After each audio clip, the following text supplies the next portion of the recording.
Hi guys! Tara samahan niyo akong tikman itong Yaw Yaw and this is located in Festival Mall. So ito na nga mga sis, dahil bagong bukas nga lang itong Yaw Yaw dito sa Festival Mall ay talaga namang tinry naming tikman itong Yaw Yaw na to. They only accept cash only nga lang dito and makikita mo talaga dito. Sobrang haba ng pila dito sa Festival Mall.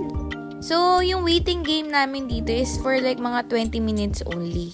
Then for as low as 50 pesos only, makakabili ka na dito ng Yaw Yaw.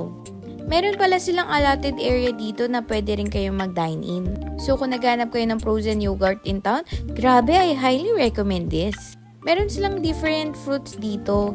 And of course, different sizes. Yung pinili natin dito, of course, yung 219 pesos, yung may 3 topping. Of course, yung combo na kinuha natin, of course, yung Biscoff sauce, mango, and Biscoff crunch.